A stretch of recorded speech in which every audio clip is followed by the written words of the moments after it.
I love a good adventure movie. I love coded messages. I love secret maps and weird keys and underground chambers, which is why I am so excited that Uncharted is finally out now. I am thrilled to be joined by Mark Wahlberg and Tom Holland, Sully, and Nathan Drake himself. Welcome, guys. Thank you. How are you? An introduction. I know. Thank you. I mean, this is my wheelhouse. I love this You've kind of done your movie. homework. And yet I've never once played the game. Were you guys fans of the game Uncharted, or did you do a real deep dive and have to spend hours and hours once you got cast? I mean, I guess when I was a kid, my mum, we used to fight over the PlayStation every Saturday morning. We weren't allowed to play on school nights. And she always used to say to us, there's no career in PlayStation, go outside and enjoy yourselves. And now I'm like, Mum, I'm actually making a living out of playing video games. But I was a big fan of the games. I played it during Spider-Man 1. I couldn't have thought that I would play the character eventually. In the games, he's sort of in his mid-30s, and I was 19 at the time. But I was a big fan of the games, and then obviously revisited them once I'd got the news that I was going to play him. Yeah, how about you, Mark? My kids actually use that same thing on me and not my wife, that, PewDiePie makes millions of dollars a month playing video games and all these other characters. But I did not really get into the game. I was a kind of Atari stand-up video game machine kind of person pumping quarters into it, but I did really appreciate the game because it's so cinematic. I was actually years ago attached to play Nathan Drake myself before I got old. But I just appreciated the game. I just didn't have the time to have another thing to occupy most of my time. I was already busy with work and family and all that stuff. So what was your Atari game? The Atari, really the big games for me were like Pac-Man, Sure. Defender, Galaga. I would, we spent more time in a bar before I was 12 years old than most kids should, but that was just to play video games. I mean, I would shovel snow, deliver newspapers, whatever I could do to get a bunch of change to be able to go in and play the games. I knew that you were initially going to play Nathan Drake. So what's your take? How did Tom do? Tom did fantastic. I think, he's super athletic, but it's also, I think it's a great way into the game and more importantly into the film, because it finds a nice balance of certainly satisfying all the diehard gamer fans, but it's also, because it's so cinematic and there's great storytelling, it really allows for an audience that knows nothing about Uncharted. And so for him to be a little bit younger and come into his own as Nathan Drake, and the same thing with Sully, where, you don't see the signature mustache until later on, and you realize, oh my God, now we can get into the actual games and the stories that the real diehard fans are familiar with. And I think it was great for best of both worlds, getting a new audience as well as, making fans of the game happy. So is he better than you would have been? I don't think that's the case. Absolutely. But, he can age up and, he'll get a little more experience under his belt. But what I do admire about him is he's had a lot of success early on, which is really a bad thing for a lot of people. But he balances it out with really smart, dramatic roles that allow him to showcase his talent. And he's growing as an actor while he's doing these other things that are, it carries a lot of responsibility having that much success that early on. And he's done a good job balancing. Yeah, I hear with great, Power comes great responsibility, something, right? Something like that. I forget the line. Yeah, me too. When did you guys first know that it was going to work? Obviously, the chemistry between these two characters is such a hugely important part. The film doesn't work unless the two of you play well off each other. Did you know as soon as you started filming? Did Ruben Fleischer get the two of you together? Yeah, I think we were both in agreement that this film kind of lived and died with our relationship. The banter between Nate and Sully is what gives this film this great heart and soul. So it was important to us, but it's something that came very naturally. We ended up playing golf a bunch and hanging out outside of work and going for dinners and stuff. And it was a lot of fun. And for us, it was important. There's nothing worse than forcing chemistry with someone on set. But we're delighted that we didn't have to do that. So it was easy, really. It was probably the easiest part of the job. The hardest part of the job was falling out of airplanes and drowning in wells and all that sort of stuff. Yeah, tell me about what is the stunt that you did, because there's so many. You're running on rooftops, going in waterfalls, falling down. I mean, there's so much. What is the stunt that you were able to do that you're the most proud of? For you, it'd be sitting in the helicopter, right? That was one of my crowning achievements in my career. You had to do big, quick head turns. I tell you, it was so nice to not be in that harness all the time, because I really thought about it when they came to me like, all right, we want to kind of put you in the Sully role. I was like, I read the script, and he's the one that's kind of coming up with the idea of manipulating people. He's always getting everybody else to do the heavy lifting for him. And so I was playing that up as much as possible. Every time like there was supposed to be some sort of action happening, I would always complain about a different injury, and then I would get him to go after, whether it was chasing down the girl who took the key or any of those moments. And yeah, I've done enough action to last me a lifetime. So to see him have to do it all, and that was not a difficult thing. But it's a good dynamic, though. The juxtaposition between the two of us, like Nate is so innocent and so eager to kind of push the boundaries of what he can do, and your experience, so you're kind of using that experience to manipulate me to do all of this sort of stuff. So it was a lot of fun. But for me, like, I love doing stunts. I'm sure when I'm older, I'll sort of step away in a similar sort of way. But I think it's really exciting. I love, trying to figure out how we can manipulate our bodies to tell a story and to do things that look dangerous but make it safe. I really enjoy that process. Do they let you do the stunts? I feel like in a lot of contracts, they're like, no. Yeah, I mean, there's things that they allow you to do, but then obviously there are certain things that you can't do because they're too dangerous, or you can't do them just because you can't do them. Right. I have two stunt doubles who I really admire. They're great friends of mine. They're both incredibly talented gymnasts, and they can do things that I just can't do. But I did a fair share. I got hit by the car, I fell out the back of the plane, and I fell off the boats, and basically everything I did, I ended up on my face somehow. Mm-hmm. So it was a tough job, but fun. I really, really enjoyed it. Not to totally objectify you, but you are ripped in this movie. You have like 7,000 abs. Right, yeah. And I mean, what? It's interesting. Well, I mean, I'm working with the sort of king of fitness over here. When we came to shoot the film, the only benefit of the lockdown for me was that when we came to set for the first day of shooting, I realised how much smaller I was than Mark. I mean, there's no secret you train all the time. Your fitness is a big part of your life.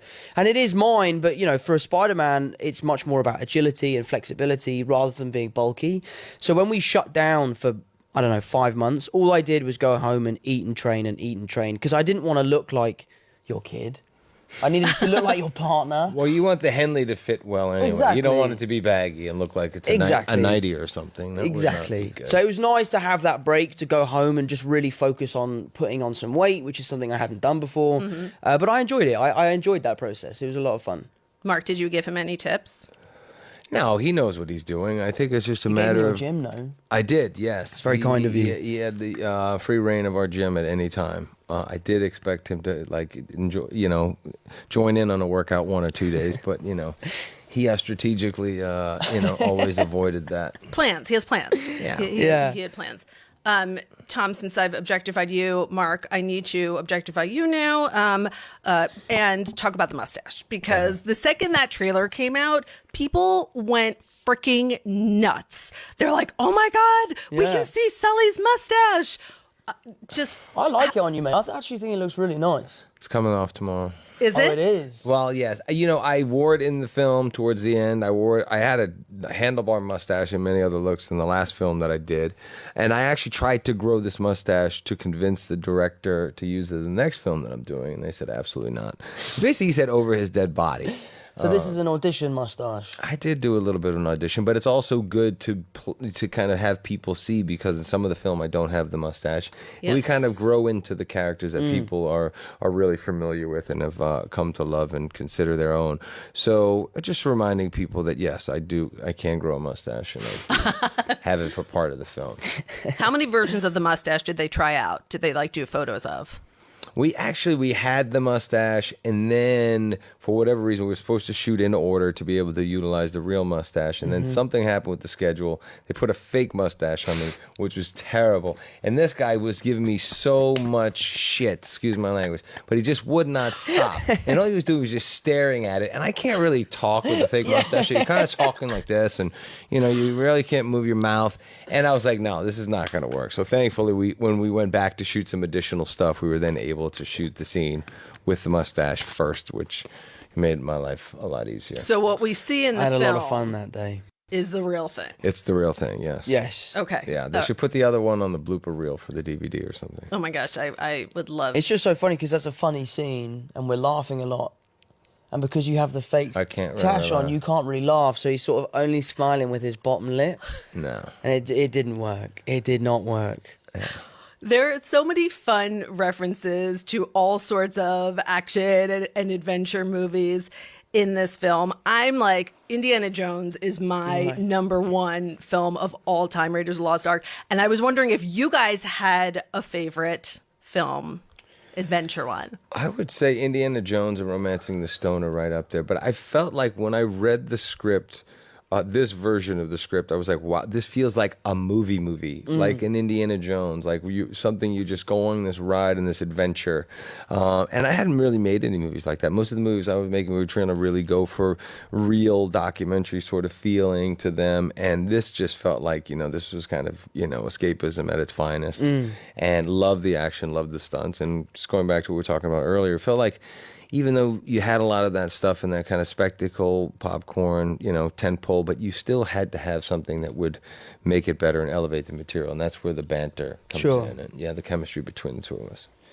Yeah, I think what I love about the Indiana Jones kind of world is that, like, no matter where that film is, if it's on the television, if you're halfway through, you can sit down and watch it, and it's just as fun as if you'd sat down from the beginning. And I think Uncharted has that kind of same feel, where it is just an adventure. Yeah. We're sort of inviting people to come along on this adventure with us. How did you feel? I'm not, the line's out there, but I don't want to spoil it for people who haven't seen it. There is a wonderful direct homage to Indy involving perhaps nuns instead of snakes. Right. Did you feel pressure to deliver that kind of iconic line? I can't remember where that line came from. But I think, we're making a film that is very much an homage to that kind of cinema and that time, that we didn't want to hide away from the fact of what we were doing. We wanted to really own it. Yeah. So by delivering that line, we're sort of paying our respects to those incredible films, rather than sort of hiding behind the curtain of like, we're trying to just make a new version of the same thing. Yeah. So yeah, it was. I was actually really excited. I mean, I love those movies. I am of the generation that thinks that Temple of Doom is the best one, because I remember when I was go with Raiders of the Lost Ark. when I was a kid, like, that film was amazing. It was so exciting. Obviously, watching back now, it's not quite it doesn't stand up with the others, but I do love that movie. I did watch them all in order, and I felt thoroughly entertained by all of them. Yeah, they're brilliant. When preparing for this movie. Oh, did and you? I did find myself a couple of times, like when we first found the gold, kid, you did it, kid. I sounded too much like Harrison Ford. And this was one of the directions that I would get from Ruben. He'd be like, do you Less wanna- Harrison. Don't lay That's amazing. Not quite so obvious. Did you assign Tom, speaking of 80s movies, a little bit of cocktail so that he could maybe, pay homage to Tom Cruise's bartending skills? I didn't have to. I mean, he's all about preparation and being, ready to go. So he had all of his bartending skills ready on that day. I didn't have to. They are no joke, Tom. I mean, Yeah, it was fun. There was a cocktail line in there as well at some point. Like the manager of the bar or something would be like, "Hey Tom," he would be like, "Hey Cruz." I can't remember what the line was, but we did reference that movie at some point. But for me, it was a really nice way to demonstrate that Nate was incredibly skillful without being a trained individual. Mm-hmm. We're going to try and convince the audience that this kid can do incredible things without any sort of training. So for me, it was a nice avenue to kind of convince the audience that there was something special about Nate. And also for me, like, one of my favorite things about what we do for a living is when you get given the opportunity to learn a new skill for a reason other than you just want to give it a go. So I went to a bartending school. I ended up doing a few shifts at this bar in London, which was a lot of fun. And I really enjoyed it. And it's a nice little set piece in the movie. When you do shifts at a bar in London, is everyone like, just make me my drink, I'm not making eye contact, or did they know it was you? Yeah, as word spread around town and like people started figuring out that, oh yeah, apparently Tom Holland's bartending at this bar, then the general manager started figuring it out, and then eventually I sort of got kicked out. I have been back to the bar, but it's a little bit of a rocky relationship at the minute. Really? I've been giving them a lot of press though, so they just shut up and let me back. I love that the general manager was like kicking you out. It's amazing. Yeah, because I had the white tuxedo and everything. I would go in there and take the bartender's clothes and be in there undercover. It was fun. I enjoyed myself. What's your best drink? I like making an espresso martini. It's a lot of fun, yeah. Very nice. While you were shooting that, because it is multiple times in the film, you're like throwing things up in the air. How many bottles did you actually break during the filming? We broke a lot of bottles, and I also think I broke a knuckle. Because, you know, when you throw up a glass bottle and it catches you on the knuckle, and I'm not really a tough guy in any way, shape or form, like a strong gust of wind can cause me a bit of problem. But I really enjoyed it, but we broke loads of bottles. It's so much fun. The chemistry between the two of you, I want to just go back to that for a second. Did Ruben let the two of you improvise at all? Yeah, absolutely. Yeah, lots of improvising. I think, you just we had a great template on the page, but it was like really kind of, being spontaneous and throwing stuff at each other. I think that's where some of the best moments came from. Did any make it in? Like when you saw the film? Lots Really? of them, yeah. I'd say most of what you see in the film, where the both of us are sort of going back and forth, is us just kind of essentially just taking the piss out of each other. And I guess that's why Ruben is so great, is that he is comfortable enough to allow us to kind of make these mistakes on set, because I often find like the funniest moments of the film are where you make the biggest mistakes.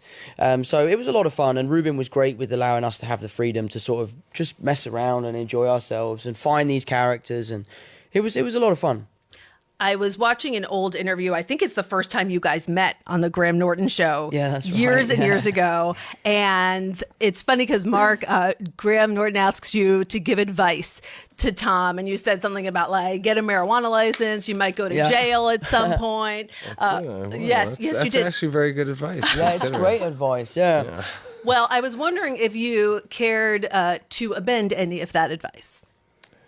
I actually really don't remember. I've been concussed many times in my day. So I'd have to go back and look at that. But no, the great thing about it is any of the advice that I would give him, he's already kind of on the right track anyway. He really is. He comes from a good, solid family. He's got his feet are on the ground, his head is level, and he's smart. He's really focused and disciplined at a very young age, which is a rare thing. To have that much success, like I said earlier on, that early, it's not an easy thing to balance. So he's doing a wonderful job. Thank you, mate. That's nice. I also love in that. Now the shirt, you don't like my shirt? Well, I mean, it's it's so comfortable. It reminds me of my grandmother's little tablecloth. But that being said, hey, there's something for everybody. Sold the caravan and kept the curtains. I think. It's not getting could put a big any more air municipal across conditioning. the Your front, nipples though. are going to be popping out. You of could that do thing, a but- municipal knitwear line. Absolutely, I'm putting that into the fray right now. I also love it in that interview. You say, Mark, the first thing you ever did when you like got your first check was like you buy yourself a Mercedes. And I was wondering if you guys, I mean, I know I do this clearly to a lesser degree, but like, every project, do you get yourself, like, okay, I'm going to get myself a gift because I got this project? Something I learned from you, actually. I always loved the idea of watches, but didn't understand the allure and the difficulty of getting them. So through hanging out with you and speaking to you about watches, I have developed an obsession with watches. So I'm slowly sort of, every film I will sort of treat myself to a piece, and I'll spend the time while I'm making the film trying to figure out how to get that certain watch. So that's what I'm enjoying at the minute. Me, I'm anything You just that buy watches for a Tuesday. But anything that I'm doing, I'm always kind of reinvesting into my business interest and things that I'm doing. I started financing my own films, which is a scary thing, but I think I think I'll be better off in the long run for it. But I just kind of gotten over all that stuff. I've got to save up for a rainy day. I've got kids to. I know you've got 4 kids. Yeah, you're buying presents for them. You were talking about references to different films, and there's definitely I won't ruin when, but Nolan North. You get to the voice of Nate from the game is in the film. How was that when you first got to meet him? Yeah, it was actually really interesting. We spoke quite a bit before we prepped the film, and everyone always asked me, like, did he give me any advice? But the truth is the games are enough. To play the games, he did such an amazing job creating this character that has actually an amazing arc throughout the 4 games. So for me, to meet him was a real honor. As a fan of the games and as a fan of the character, it was a huge privilege, and to get his sort of seal of approval meant so much, because there's no secret, I was very stressed going into making this film. It was a big undertaking for me. It's a big departure from Spider-Man, which is something I feel very comfortable doing. And Spider-Man to me kind of feels a little bit like a safety blanket, and doing something like this made me feel very vulnerable. So to get his approval, also Neil Druckmann, who is a legend in the gaming business, and all the studio heads at Naughty Dog were very supportive. So it was very important to the two of us to get that momentum and that courage. Not courage. What's the word I'm looking for? Confidence. That's what I'm looking for. But I think that it's a fine line too, because when you're reprising a role, you want to be able to be respectful and pay homage to what they've done, but also make it your own. Sure. Mm-hmm. And it's a similar responsibility that you have when you're playing a real life person. But this game is so precious to so many people because they played the game. They are the guy in the game. So that's a big responsibility as well. Oh yeah, for sure. I mean, I think like who do you think are the more passionate fans, like video game fans or superhero fans? Oof. I'd say video game fans, because there's a different kind of connection between them and the character. When you go and watch our superhero movies, yes, you feel like you're a part of the MCU. The MCU is a very inclusive kind of world, but when you're watching or when you're playing a video game, you are that character. Yeah. The people have spent 15 years being Nathan Drake or playing as Sully or playing as Sam. So you have been those characters for that amount of time, and now we're asking the audiences to take a step back and let us take them on an adventure, which is a big step for them. And hopefully that they can accept the differences and the changes we've made for the characters. I know we're both very proud of it. And, we've been showing the film. We've had screenings for some really, really diehard fans. And all we've got so far is positive feedback and everyone's loving it. So we need to get the rest of the world on board. Yeah, it's interesting that you said that playing Spider-Man felt like a safety blanket. As I Sure. was watching you early on, especially in this film, I thought it must have been really nice to play a character. I mean, obviously Spider-Man's amazing, but Sure. to not play such a similar person, that how important Right. it is for an actor to really say, I mean, and obviously you've done many other things as well, but to do something very different. And Nate is confident and kind of, he's got swag Sure. and whatever. And that was... Yeah, I mean, it was very important, especially working with Mark, because I didn't want there to be any similarity in our relationship between mine and Downey's relationship with Tony and Peter, because there is a mentorship with me and Downey, and also a mentorship between Mark and I. Mark's taught me a lot over the last year or so, and I wanted to make sure I differentiated the characters as much as possible. I find Peter Parker easier to play. Like, being the cool guy in the room is not really my thing. I'd prefer to be the quieter guy. I know that's hard to believe. But yeah, I mean, it was exciting. But I think with Spider-Man, I was too young to understand the pressure that I was under making that film. I was just excited. Right. I wasn't nervous. I just was like, this is amazing. I've been cast as Spider-Man. Like, my life has changed. But then when I stepped onto the set of Uncharted, I realised that I was on a different stage now, and I was aware of, the criticisms you can get and the fact that everyone has their opinion and their opinion is about you. So it was a big thing for me to make this film, and I was really nervous going into it. But, as time went on, I became more comfortable, and, hopefully we'll go on to make many more of these films, and I will feel more comfortable and excited to take it on. Yeah. What can you say about a sequel? And also, is Mr. Whiskers in the sequel? Because I understand you had some allergy issues, Mark. I have some allergies, but you know what? It's nothing that a little Zyrtec or something can't take care of. Okay, Yeah. so Sully's not going to off Mr. Whiskers before the next. No. Singular at night and a little Zyrtec in the morning. I'll be fine. All right. It's so interesting. I always thought the cat joke was really stupid. I remember reading the script and was like, just please cut the cat joke. It's so dumb. And it's one of the biggest laughs in the movie. Yeah, I was just like, okay, whatever. Well, let's try it. Yeah. I'm always willing to try something. I Sure. think it really comes down to how committed you are to selling it. Things either work or they don't, but you got to give it a shot. Yeah, good lesson there. Well, I can't wait to watch the two of you together try more things in many sequels. Uncharted is out now. Tom Holland and Mark Wahlberg, thank you so much for joining me. Thank you for so having us. much. I Thank you. Appreciate it. See you next time.